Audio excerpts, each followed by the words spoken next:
Hello everyone, my name is Dub Devil, aka Q, and welcome back to Everlasting Summer. Now, there's something I want to tell you all. I've already recorded this section of the story. I got to where me and Alice, well, you'll find out. I'm not gonna spoil that for y'all. So yeah, let's get to it. I'm just gonna hold on for a second.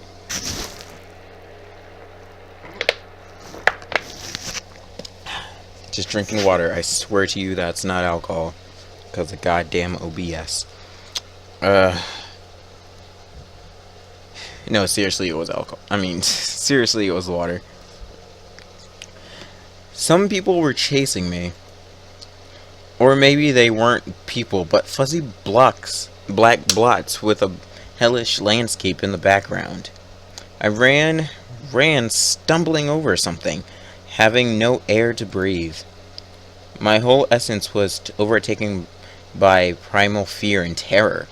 And then, a memory lapse. I opened my swollen eyelids, only for my to be eyes struck by bright light. A terrible taste in my mouth, pains all over my body, and a severe headache. It seems someone was drinking hard yesterday. After coming to my senses, I started to recall the events of last night. I believe there was a bottle of vodka which I happily emptied together with Alice. I tried to stand up, but something was pinning my left arm. It was the peacefully snoring Alice. Everything that happened returned to my mind. Fear was quickly replaced by a feeling of euphoria. I relaxed lazily on the bed, enjoying a beautiful hungover morning. Some time later, Alice woke up. I kissed her softly and said, "Good morning." She gave me a blank look for a couple of seconds, and then jumped up shouting, You? Me what? Yesterday, you! She hissed. But it was kind of your idea.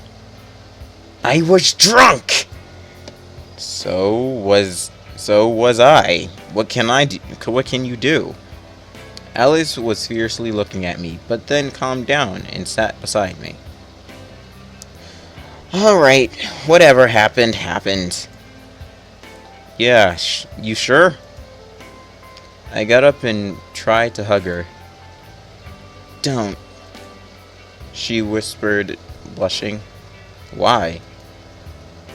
Because... Alice frantically shook her head. Because it's 4 o'clock already. And what? Don't tell me you're late for something. Everyone will leave without us. Leave where? You heard it here, folks. Let's read it together. Today is the last day. Today is the last day.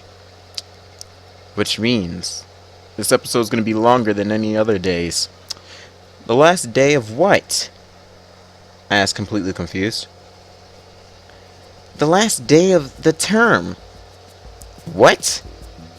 The hungover that seemed to have already passed a while ago made a sharp comeback. Don't tell me you didn't know, asked Alice in surprise. So you did know it? Well, yes. But I'd forgotten it somehow. And what should we do now? Actually, that wasn't the main thing that I was concerned about. If today is the last day, then everyone will go somewhere. So I can get out of this camp now, somehow. Well, I have no idea.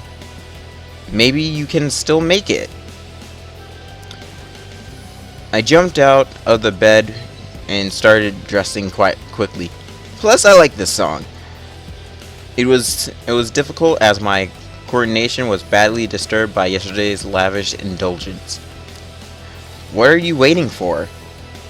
Alice didn't reply but started dressing too. A couple of minutes later, we were standing at the desert square. Let's go to the camp leader's cabin. After opening Olga's cabin with my key, I found nobody inside. We checked the entire camp and found that we were all alone in here. After returning to the square, I sat down and covered my face with the hands like a doomed man. You gotta have hope. You gotta have hope. I still felt sick, but now it turned out that I had to solve a serious problem. Where would they have gone? Well, to the district center, I guess. Do you know where it is? Approximately? Is it possible to reach it on foot? Don't know. And how long would it take on a bus? A couple of hours. Quickly I reckoned how much that is in kilometers.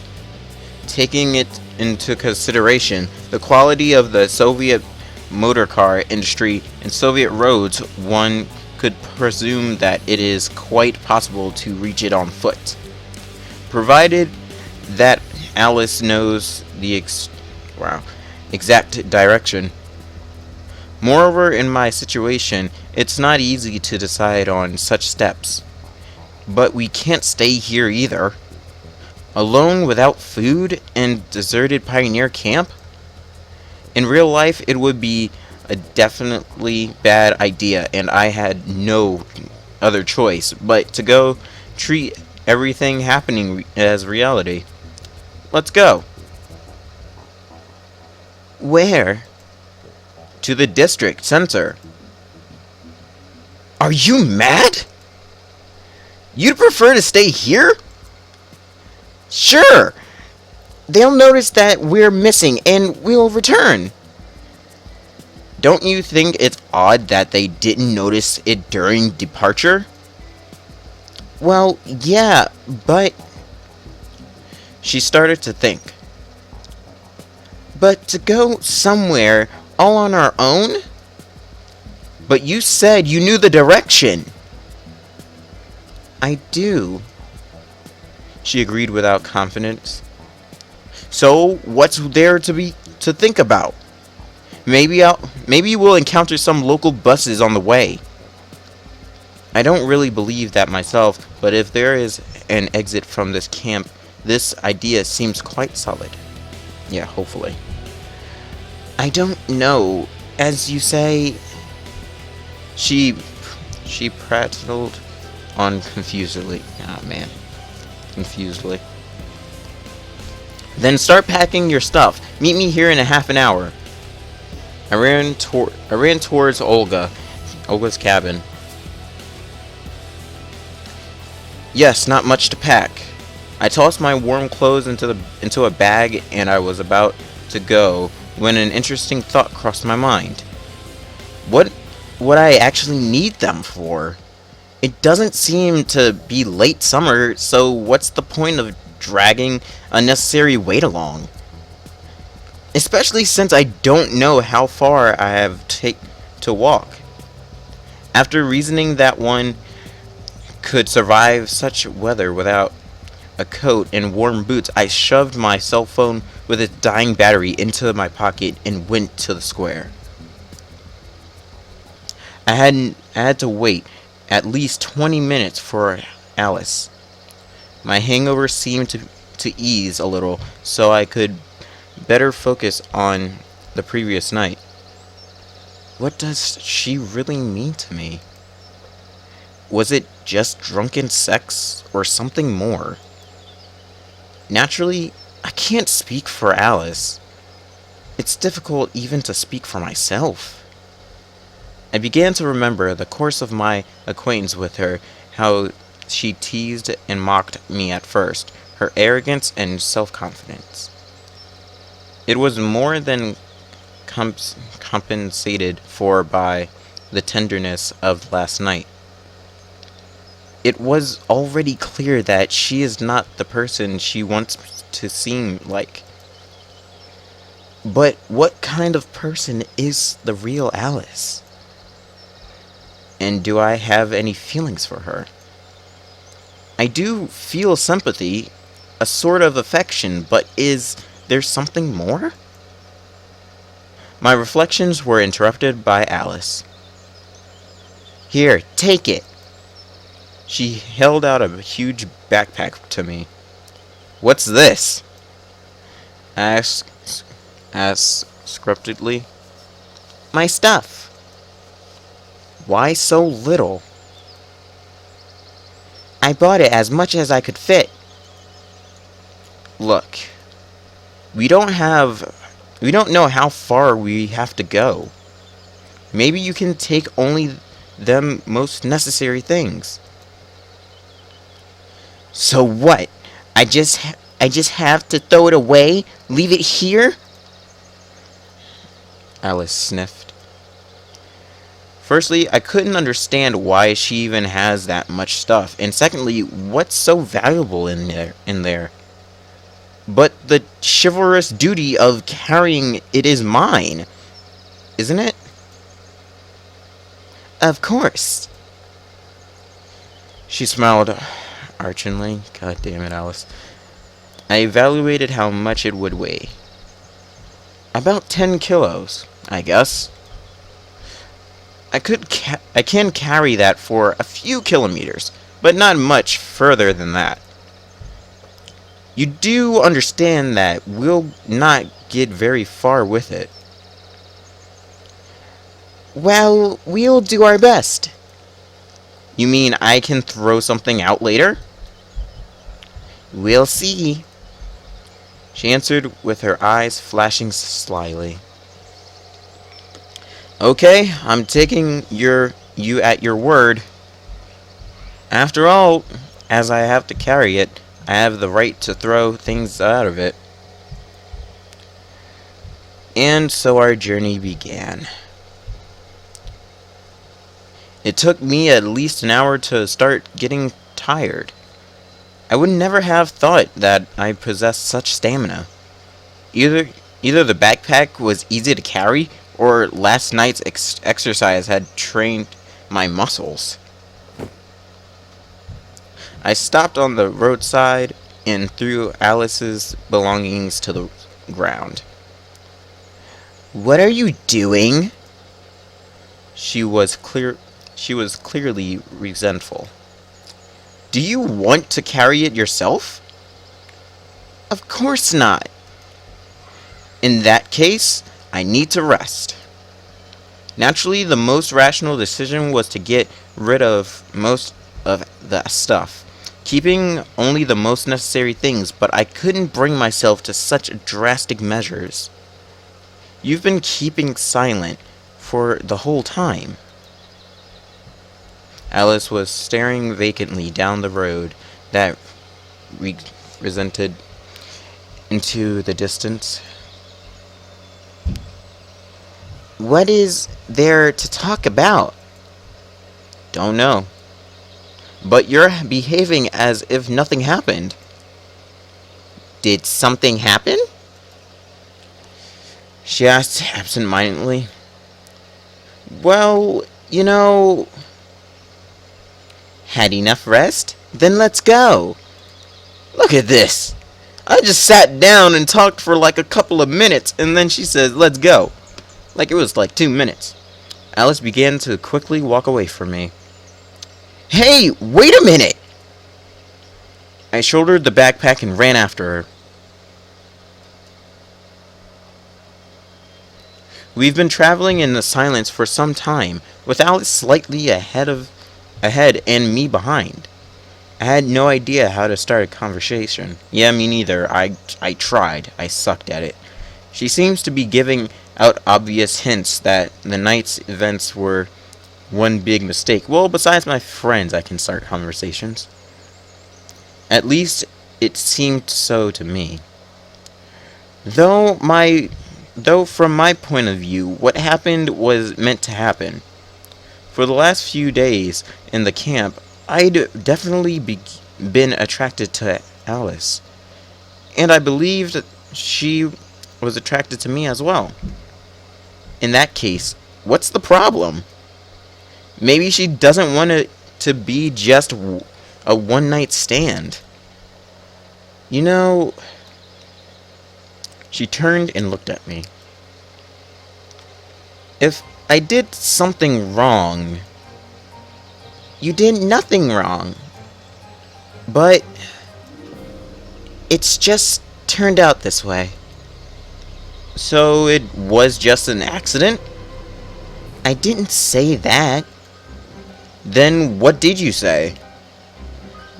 My inability to get a straight answer made me begin to lose my temper, and I raised my voice.